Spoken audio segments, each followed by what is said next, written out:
하나님 말씀 보시겠습니다. 하나님 말씀은 로마서 1장 2절로 7절의 말씀이 되겠습니다.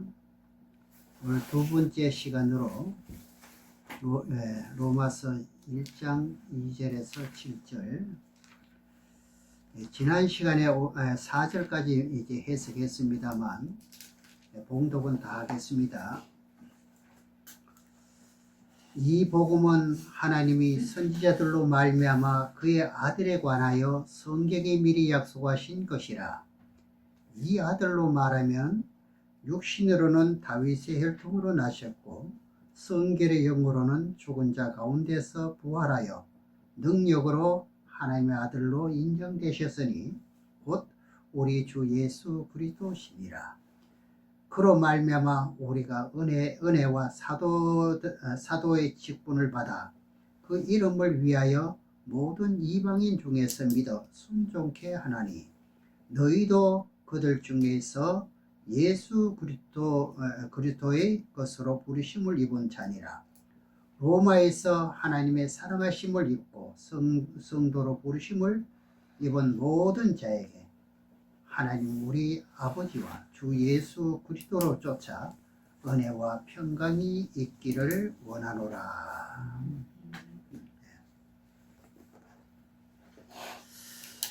이제 몇 년 동안 계속 이제 흘러오면서 이 교계에서 무엇이 당분이 할 것 같으면은 현재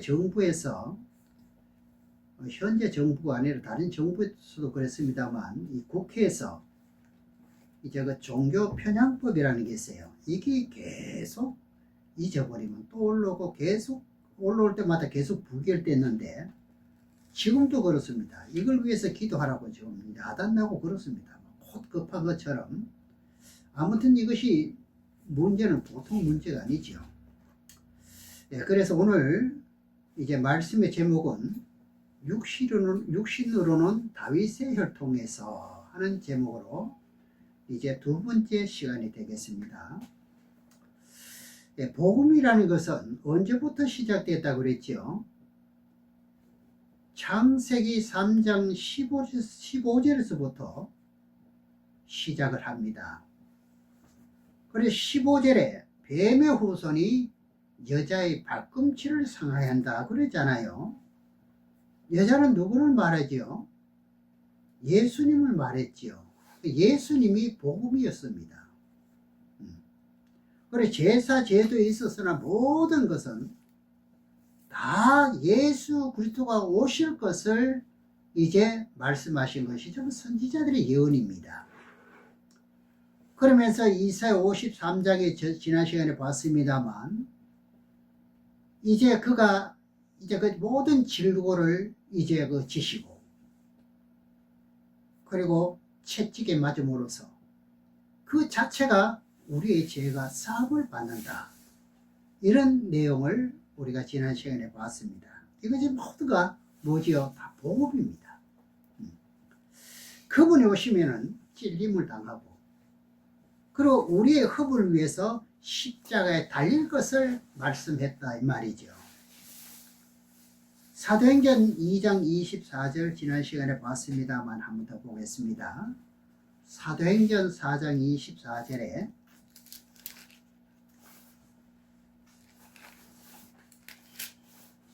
사도행전 2장 24절의 말씀 보면, 하나님께서 사망의 고통을 풀어 살리셨으니 이는 그가 사망에 매여 있을 수 없음이니라. 예수님은 무슨 영입니까? 성결의 영을 가지고 계시기 때문에 하나님의 영은 살리는 영이잖아요. 그러니 성결의 영으로 죽은 자들 가운데서 부활하셨다는 표현을 이렇게 하신 거예요. 그래서 예수님이 성결의 영을 가지고 계시기 때문에 우리 죄를 위해서 죽으시고 우리를 어렵다고 인정해서 우리가 살아가시는 거죠. 다시 말씀드립니다. 예수님 무슨 영을 가지고 계시죠? 성결의 영이요. 그러니 우리도 예수를 믿게 되면 무슨 영을 받게 되나요? 성결의 영을 받게 되기 때문에 성결의 영이 있으면 살려낸다 이 말이죠. 그렇죠? 천국과 지옥이라는 것이 분별이 이렇게 되는 거예요. 네 안에 성결의 영이 임하면 하나님이 예수님을 살리는 것처럼 여러분들도 살리신다는 거죠. 엄청난 말씀이죠. 그것이 없으면 인정이 안 되는 거죠. 우리 죄도 해결 안 된다 이 말이죠. 로마서 4장 25절을 한 절 더 보겠습니다. 로마서 4장 25절에 로마서 4장 25절을 보게 되면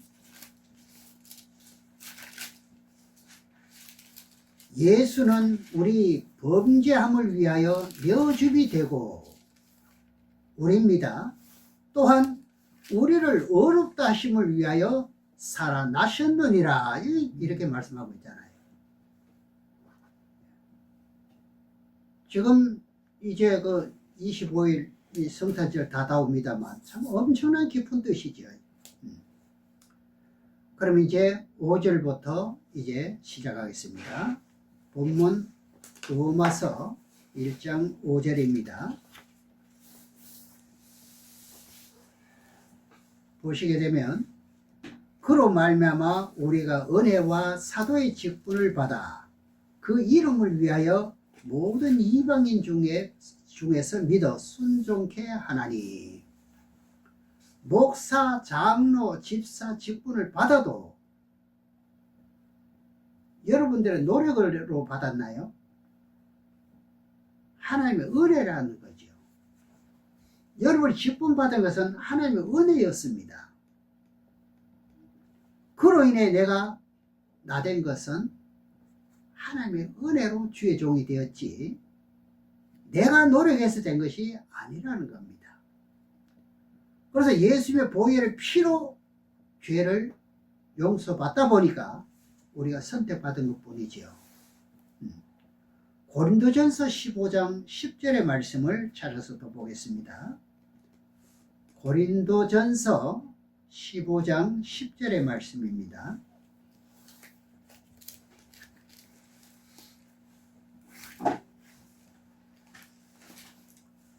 네, 고린도전서 15장 10절에 이런 말씀이 있습니다. 방금 제가 앞에서 말씀드렸습니다만 그러나 나 된 것은 하나님의 은혜로 된 것이니 여러분들의 신앙이 여기까지 온 것도 누구의 은혜지요? 하나님의 은혜로 된 것이라는 거지요. 너무너무 소중한 신앙이지요. 내게 주신 그 은혜가 헛되지 아니하여 내가 모든 사도보다 더 많이 수고하였으나 내가 아니요 오직 나와 함께 하신 하나님의 은혜로라. 그렇습니다. 여러분이 집사가 되고 권사가 되고 장로가 될 것이고 이렇게 된 것은요 하나님의 은혜로 되었다는 거죠. 내 신앙이 내 가정이 여기까지 온 것은 하나님의 은혜로 왔다는 거죠. 그 은혜를 입은 사실을 자랑하도록 했지 그 우리들의 그 육체를 자랑하지 못하도록 되어 있습니다.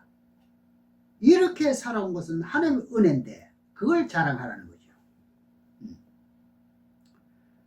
그래서 우리 성산로 교회는 인간의 방법대로 하려 하지 않고 하나님의 뜻대로 하려고 노력하는 그런 가운데 한 교회입니다. 그래서 이 예언이 빗나가면은요 사람이 죽이느냐 살리느냐 하는 판인데 얼마나 중요한 말씀인지 말도 못하네요. 그리고 얼마나 세밀하게 성경이 정확하게 우리가 말씀을 전해야 된다는 것 또한 우리가 잘 아셔야 되지요. 함부로 인간의 방법으로 지식의 열쇠를 가진 그 사꾼 목자에게 이런 말씀 열어주겠습니까? 안 열어주지요. 우리는 하나님의 뜻을 헤아리고 순종하면서 하나님의 전지전능하다는 것을 우리는 믿고 있습니다. 그래서 고린도전서 1장에서 말씀하신 것을 자세히 놓고 보니까 하나님이 영광을 받으시기 위해 어떻게 하셨는가? 고린도전서 1장 26절에 한번 보시겠습니다. 잘하는 말씀 중에 한 말씀이죠. 하나님의 영광을 받으시기 위해서 주의 종을 세우는 것도, 권사를 세우고 목사를 세우고 뭐 이렇게 하는 것도 어떤 사람을 불러 세웠는가 하는 것을 보면 26절부터 29절까지 보겠습니다. 형제들아, 너희를 부르심을 보라. 육체를 따라 지혜 있는 자가 많지 아니하며 능한 자가 많지 아니하며 문벌, 학벌을 말합니다.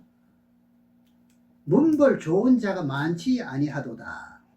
그러나 하나님께서 세상에 미련한 것들을 택하사 지혜 있는 자들을 부끄럽게 하려 하시고, 세상에 약한 것들을 택하사 강한 것들을 부끄럽게 하려 하시며, 하나님께서 세상에 천한 것들과 멸시받는 것들과 없는 것들을 택하사 있는 것들을 폐하려 하시나니, 이는 아무 육체라도 하나님 앞에 자랑하지 못하게 하려 하심이라.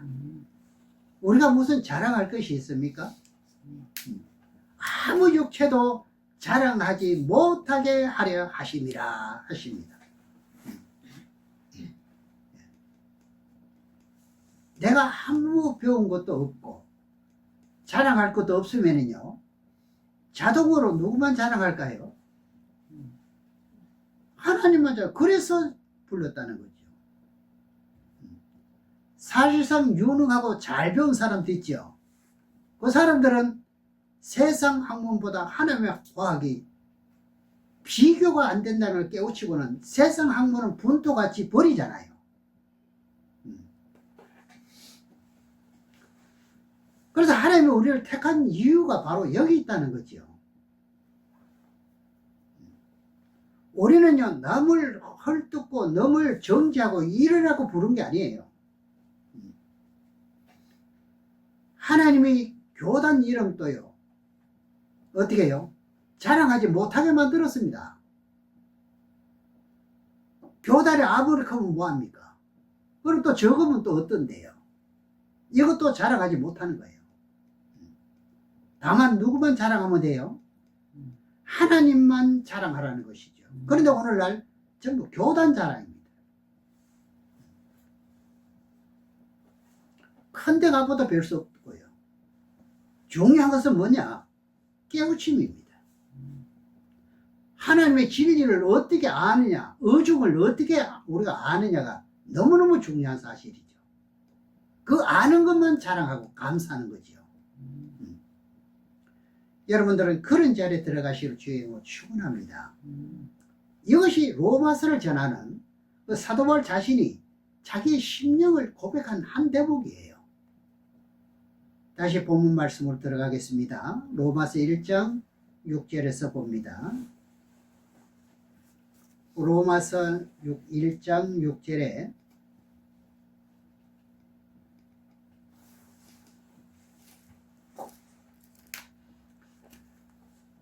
너희도 그들 중에 있어 예수 그리스도의 것으로 부르심을 입은 자니라. 로마에 있어.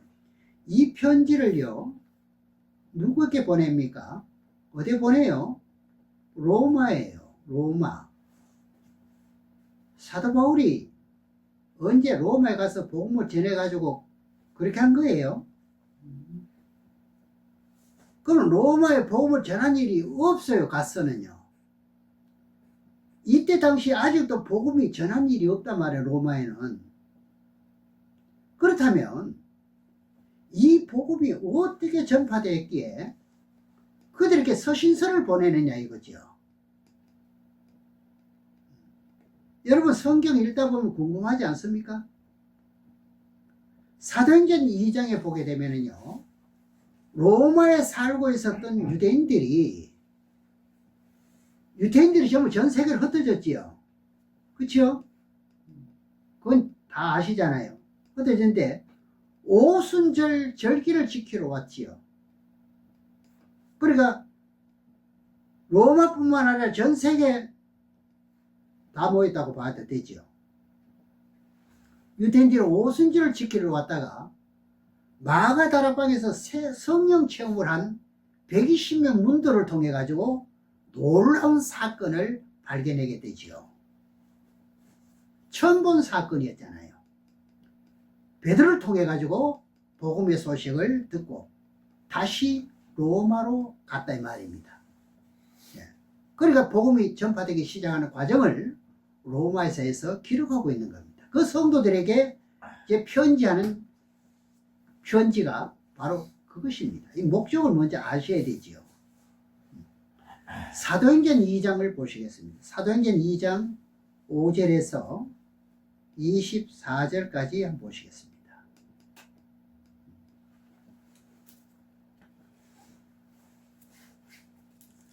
우리가 성경을 알지 못하면은 로마에 무슨 이때 당시 복음도 전하는 일이 없는데 어떻게 서신서를 보내느냐고 이렇게 반문할 수가 있는데 그렇지 않다는 것을 아셔야 됩니다. 분명히 로마 사는 유태인들이 오순절에 모였습니다. 5절부터 보면 그때 경건한 유대인이 천하 각국으로부터 왔어. 여기 나왔지요. 유대인들이 전 세계에 흩어지고 살고 있었다는 뜻이 맞잖아요. 그 다음에 예루살렘에 오고 하더니 이 소리가 나매. 무슨 소리가 났나요? 오순절 절기를 지키기 위해 가지고 유태인들이 왔잖아요. 그렇죠? 왔는데 큰 무리가 모여 각각 자기의 방문으로 제자들의 말하는 것을 듣고 소동하여 여기서요 유태인들이 이렇게 하는데 각각 어떻게 해요? 각각 나라에서 온 사람들의 방언으로 들리는 거예요. 저는 이 사도행전 2장을 저는 믿습니다. 체험을 했기 때문에 그렇습니다. 제가 중국에 갔어요. 복음을 전하는데 한족, 그러니까 그 오리지널 그 중국인이죠. 거기 한 사람이 듣고 이제 자기 집에 이제 식사 초대를 받았습니다. 말씀도 드리기를 원하고 교수 집안이에요. 그래 갔는데 말씀을 펴놓고 그리고 통역하는 사람을 데리고 갔습니다. 갔는데 한절하고 해석하고는 또 이렇게 통역을 받아야 되잖아요. 너무너무 갑갑했죠.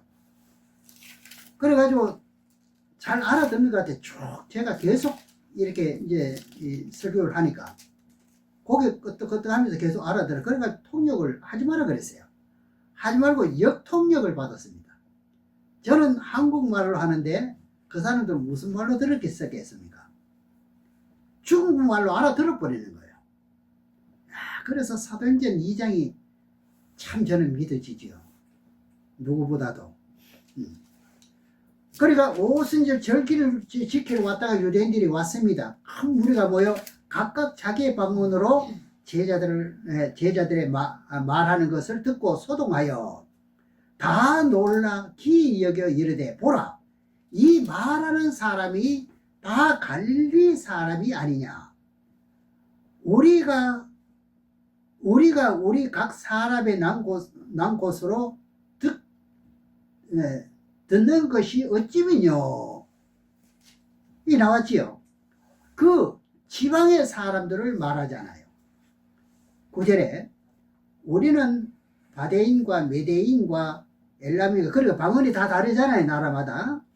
또 메소포타미아 유대와 가바도기아 본도와 아시아 부르기아와 밤빌리아 애굽과 및 구레네에 가까운 리비아 여러 지방에 사는 사람들과 로마로부터 온 나그네. 그러니 오순절을 지키려고 로마에 살고 있었던 유대인들이 오순절에 왔는 것이 맞는가요, 안 맞는가요? 확실한 답이 여기 나오지요.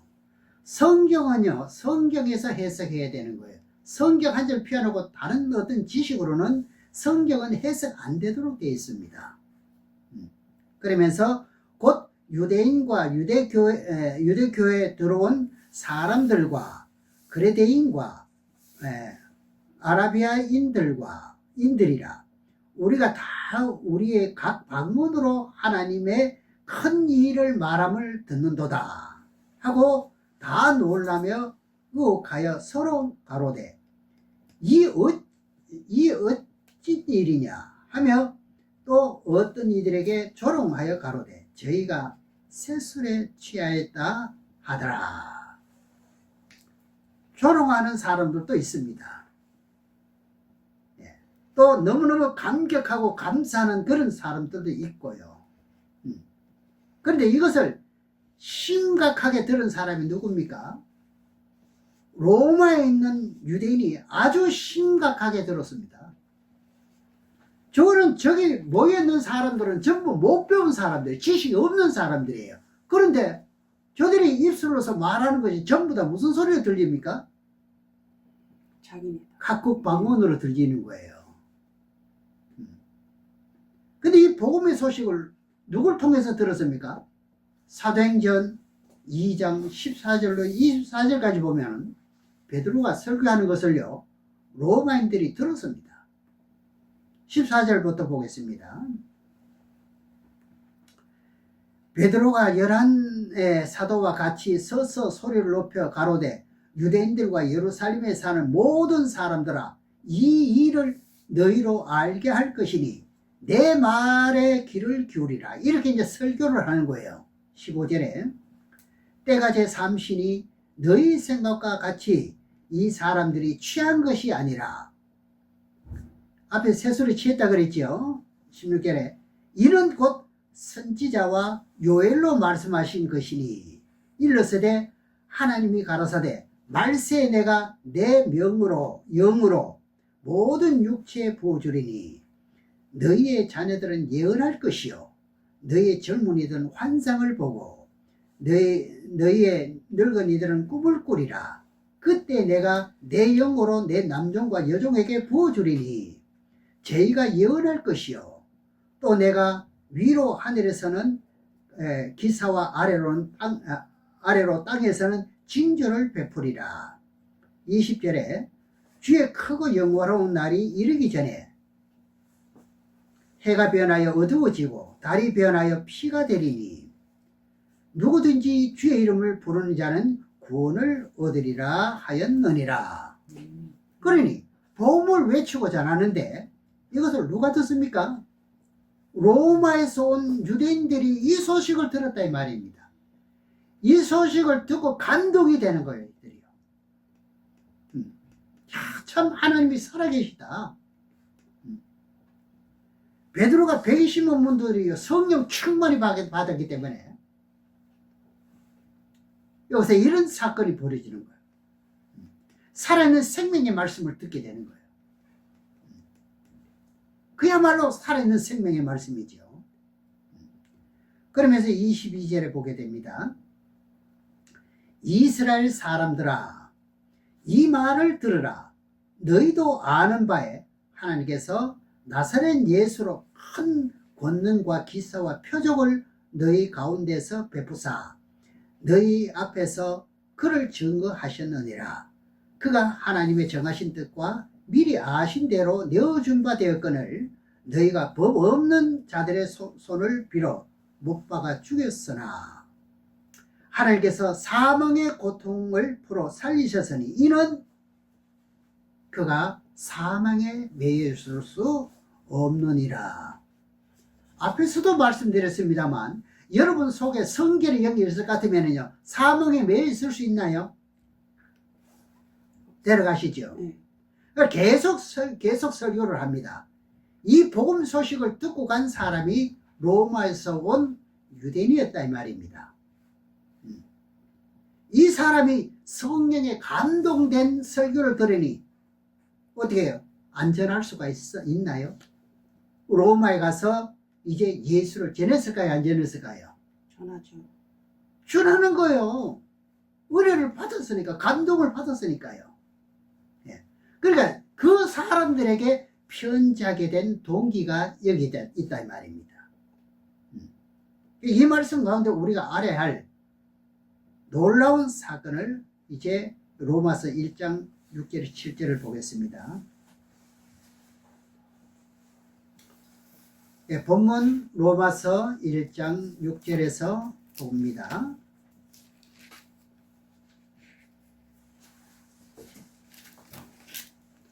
너희도 그들 중에 있어 예수 그리스도의 것으로 부르심을 입은 자니라. 로마에 있어. 로마에 벌써 성도들이 있다는 말이 맞지요? 그렇죠? 그러면서 하나님의 사랑하심을 입고 성도로 부르심을 입은 모든 자에게 하나님 우리 아버지와 주 예수 그리스도를 쫓아 은혜와 평강이 있기를 원하노라. 약속하신 성령을 주시면서 로마에 있던 성도들에게 보내는 편지 내용이 바로 로마서 1장 1절에서 7절까지 중간에 한 단어마다 엄청난 말씀이죠. 7절에 다시 보면서 여러분에게 질문하겠습니다. 주 예수 그리스도를 쫓아서 은혜와 평강이 있는 것이 뭡니까? 성령이 임하는 것이요. 예수는 무슨 신이지요? 평강의 신입니다. 신령과 진정의 예배가 드려졌다면 여러분들은 평강의 신을 모시는 거예요. 그런데 예수 그리스도를 쫓아가지고 은혜와 평강이 있기를 원하노라 이렇게 서신서에 보면 다 그렇게 나오거든요. 왜 그런가요? 성령은 누구를 통해서 왔는가요? 예수님을 통해서 성령이 이 땅에 오셨거든요. 그러니 우리가 이 한 말씀 우리가 예배 드리는 이 자체가요 평강이 돼야 되는 거죠. 참 이런 진리를 알지 못하니까 성도들 간에도 돌아서면 외면해버리고 이렇게 삼각을 지내는 사람들이 있는데 이건 옳지 못한, 그건 평강의 신이 임한 게 아니라 악의 신이 임했다는 뜻이죠. 예수님을 통해서 성령이 오기 때문에 예수 그리스도를 쫓아 은혜와 평강이 있기를 원한다는 거죠. 그 말씀을 한번 찾아보겠습니다. 로마서 15장 26절입니다. 로마서 15장 26절의 말씀을 보시면 요한복음 15장 26절, 제가 말씀 잘못했습니다. 요한복음 15장 26절이요. 로마서를 보다 보니까 또 로마서를 겠습니다. 요한복음 15장 26절에 내가 아버지께로서 너희에게 보낼 보혜사, 곧 아버지께로서 나시는 진리의 성령이 오실 때 그가 나를 증거할 것이요. 그러니까 이 진리의 영을 받은 사람들은 이 진리를 증거하도록 되어 있죠. 예수님의 아버지께 성령을 받아서 우리에게 부어준다는 뜻이잖아요.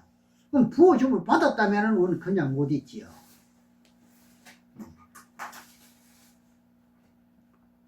지사님들이 이런 성령을 받았기 때문에 어떤 사람이 전도 대상에 갔더만은 필요 없다 하더라면서요. 한 번 더 부르나 싶어 가보려고 했더만은 그렇잖아요. 요한복음 16장 7절도 보겠습니다. 요한복음 16장 7절의 말씀에 보면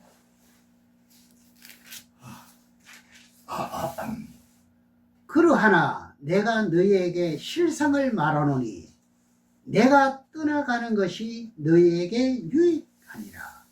내가 떠나가지 아니하면 보혜사가 너희에게 오시지 아니할 것이요. 가면 내가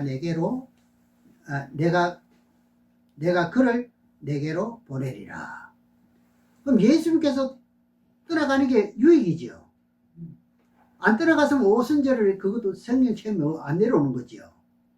예수님이 하는 보좌에 가서 성령을 받아가지고 우리에게 보내준다는 거 아닙니까? 그러니 저와 여러분들은 엄청난 것을 지금 받은 거예요. 지금 어떤 세상에서든 찾아서 받은 것이 아니라 그런 어떤 세상에 배운 지식이 아니라 예수님께서 하늘나라 가서 하나님께 받은 그것을 여러분께 보내주는 거 받은 거예요. 여러분들은요. 이 소중함을 아셔야 되는 거예요. 네. 예수님이 하늘 보좌 우편에 가서 성령을 받아가지고 누구에게 보내줬습니까? 네. 주 예수 그리스도를 쫓아서 은혜와 평강이 너에게 있기를 원하노라 한 뜻이 바로 이것입니다. 그래서 축도할 때도 보시면 지금은 우리 주 예수 그리스도의 은혜와 하나님 아버지의 무한하신 사랑과 성령님의 감화 감동 내주 교통 역사심이 이렇게 하는 이유가 그래서 하는 거예요. 이 축도는 뭐냐? 기름 부음을 받는 거예요. 축도의 의미가요. 그래서 기름 부음을 받는 것도 어떤 목사님은요, 신유의 달란트가 있으면은요, 신유의 은사가 누구에게 임해요? 성도들에게 임하는 거예요. 원인이 여기 있습니다. 어떤 목사님은 뭐예요? 사랑의 은사를 받은 목사님이 성도들에게 축도하면은 그 사랑의 은사가 어디에 임해요? 성도들에게요. 이 축도가 굉장히 중요한 거예요. 또 이곳에 와서 하나님의 말씀을 받고 축도를 받으면 무슨 은사가 임해요? 하나님의 진리의 말씀의 신이 임하는 거예요. 나름대로 그 목사님에게 하나님의 신을 이제 부어주신 그 영이 어떻게 해요? 목사님을 통해서 축도할 때 그 영이 그대로 임한다 이 말입니다. 네.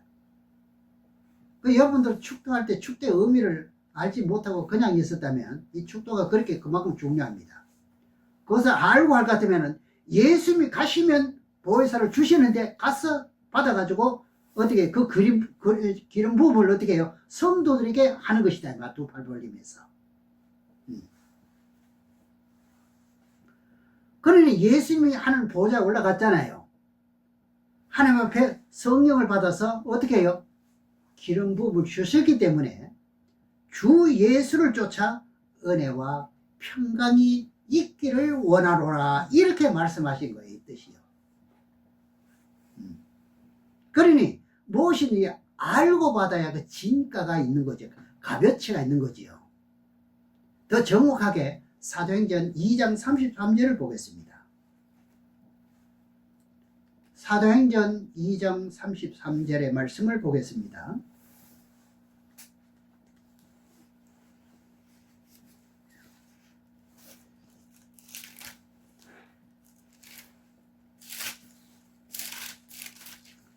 거기 보시면은 아주 제가 앞에서 말씀드린 내용이 그대로 기록되어 있습니다. 사도행전 2장 33절에 보면 하나님이 오른손으로 예수를 높이시매 그가 약속하신 성령을 아버지께 받아서 너희 보고 듣는 이것을 뭐한다요? 부어 주셨느니라 그러잖아요. 예수님이 하나님 아버지 앞에 가서 성령을 받아서 그 성령을 누구에게 부어줍니까? 우리에게 부어주는 거예요. 그리고 본문 7절에 무엇이라고 합니까? 로마에 있어 하나님의 사랑하심을 입고 성도로 부르심을 입은 모든 자에게 하나님 우리 아버지와 주 예수 그리스도를 쫓아 은혜와 평강이 있기를 원하노라. 이제 아시겠습니까? 주 예수를 쫓아서 하는 것을 예수 그리스도를 통해서 말입니다. 성령이 임하기 때문에 이 말씀을 하셨다는 것을 아셔야 됩니다. 축도에 대해서 다시 말씀드리지만 축도할 때 뭐라 그래요? 지금은 우리 주 예수 그리스도의 은혜와 하나님 아버지의 무한하신 사랑과 이렇게 성부, 성자, 성령, 삼위일체를 늘 주장하면서 지금으로부터 영원토록 함께 계실지어다 혹은 있을지어다 혹은 축원할지어다. 그것은 마음대로 하더라도 어떻게 해요? 성령이 임하는 것은 누구 이름으로 임한다는 말입니까? 예수님의 이름으로 임한다는 겁니다.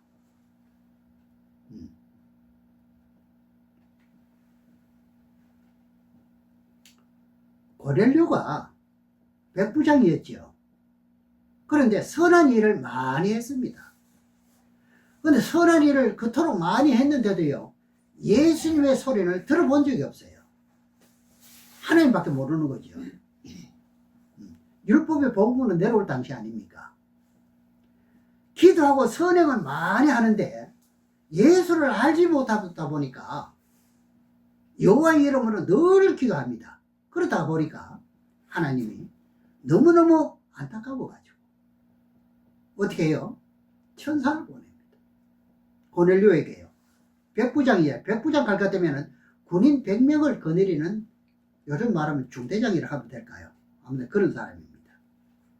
천사를 보내서 그에게요, 환상으로 나타나서 요바에 있는 베드로를 초청하라 이랍니다.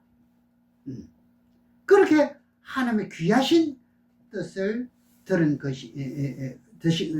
것이지요, 이제. 그래서 베드로를 초청해 가지고 예수 그리스도의 복음을 전하고 외치니까 어쨌습니까? 그 예수를 통해서 죄 용서함을 받게 되니까 그제야 예수의 복음을 듣고 하늘에서 성령이 임해 가지고 방언하기 시작하잖아요. 사도행전 10장을 한번 보겠습니다. 사도행전 10장 1절에서 6절까지 보겠습니다.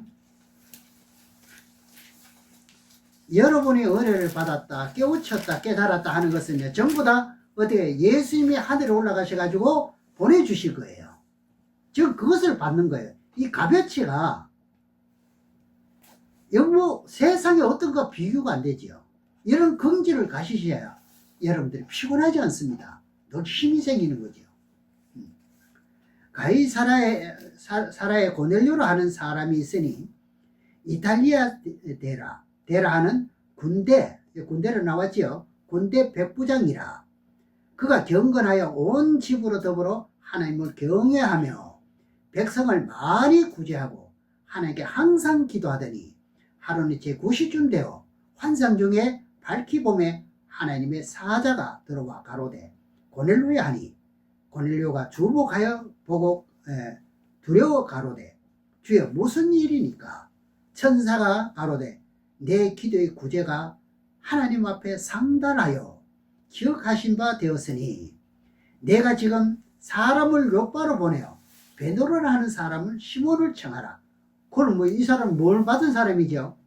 오순절을 통해 가지고 성령을 받은 사람이잖아요. 하나님의 신을 받은 사람이잖아요. 하나님이 천국에 가서 어떻게 해요? 하나님 보좌 우편에 가서 그것을 보내온 거잖아요. 받아서. 그렇죠? 그걸 전하는 거예요. 그리고 6절에 저는 피장 시몬의 집에 우가니 그 집은 해변에 있느니라 하더라. 베드로를 초청해 가지고 하나님의 아들 예수를 알게 되지요. 그래, 다른 사람을 아무리 초청해도 뭐 알 수가 있습니까? 모르잖아요. 예. 고넬료는요, 하나님만 섬기고 예수는 모릅니다. 그래, 요바에 베드로를 초청하라 이렇게 하는 거예요. 그러면서 복음을 듣기를 시작을 하는 거예요. 사도행전 10장을 한번 보시겠습니다. 사도행전 10장 사도행전 10장 42절로 48절까지 말씀을 보고 맺겠습니다. 자, 42절에 우리를 명하사 백성에게 전도하되 하나님이 산자와 죽은 자의 재판장으로 정하신 이가 곧 이 사람인 것을 증거하게 하셨고, 베드로가 이제 전하지요. 이제 고넬료 그 집안에 갔어요. 베드로 고넬료 집안에서 초청을 받고 와가지고 누굴 전하냐? 예수를 전합니다. 그러면서 43절에 죄에 대하여 모든 선지자도 증거하되 저를 믿는 사람들이 다 그 이름을 힘입어 죄 사함을 받는다 하였느니라. 베드로가요 소식을 전하는 겁니다. 44절에 베드로가 이 말을 할 때 성령이 말씀 듣는 모든 사람에게 내려오시니 뭐가 내려왔습니까? 성령이 어디서 내려왔습니까? 하늘에서 그냥 내려오고 보호자에서 그냥 내려온 거예요. 여러분 은혜 받았다 말하기 어렵다. 이거 어디서 내려온 거예요? 하늘에서 내려온 거예요. 너무 쉽게 생각하면 안 돼요. 제가 드린 게 아니라 저를 통해서 어떻게 해요? 하늘에서 보내준 거예요. 그러면서 45절에 베드로와 함께 온 할례 받은 이제 선지자들이 이방인들에게도 성령 부어주심을 인하여 논란이 46절에 이런 방언을 말하며 하나님을 높임을 들음이르라. 이에 베드로가 가로되 이 사람들이 우리와 같이 성령을 받았으니 누가 능히 물로 세례 줌을 그 말이요 하고 명하여 예수 그리스도의 이름으로 세례를 주라 하니라. 저희가 베드로에게 수의를 더 유하게 청하니라. 은혜를 받았으니까 계속 좀 있어 달라 하지 않습니까?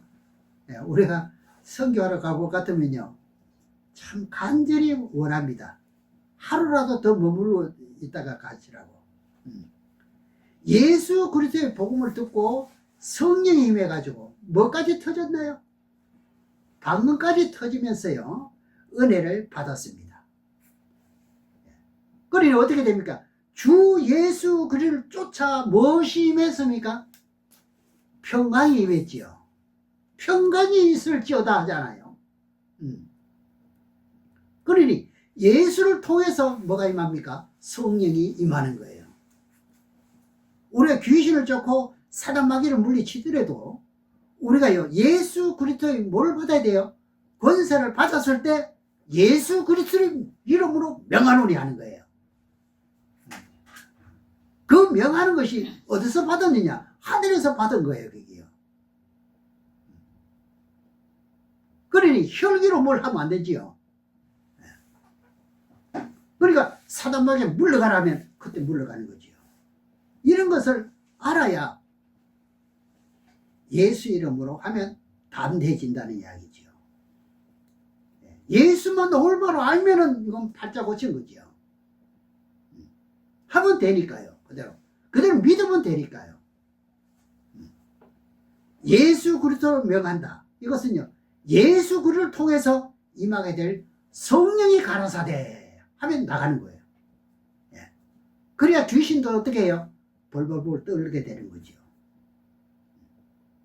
그런 것도 알지 못하고 그냥 예수 이름으로 나가라. 야 나가라. 나가겠습니까? 안 나가지요. 이렇게 자세히 전하는 것이 여러분에게 유익합니다. 성경을요 소설 책 읽듯이 줄줄 읽어 나가버리면 아무것도 모릅니다. 사실은 어디 말씀이 어디 있다는 건 알지만은요 그걸 해석은 그렇게 쉽지 않다 이 말입니다. 그러니까 로마서에는 엄청난 비밀이 담겨 있지요. 사망의 권세, 이것이 생명의 권세와 싸울 때는 사망의 권세가 이기지 못하도록 되어 있는 거예요. 여러분 이런 자부심을 가지셔야 되는 거예요. 여러분들은 예수 이름을 아까도 이긴다는 것을 아셔야 되는 거예요. 하나님의 신이 어떻게 해요? 감권적으로 역사해서 사망의 권세를 물리쳐야 돼요. 어둠의 권세를 가정에서 물리쳐야 되지요. 사로잡혀 있을 것이 아니라. 요즘 기도원에 가도요 쓸쓸합니다. 별 그거 없습니다. 집에 조용할 때도 집에서 기도해도 참 좋습니다.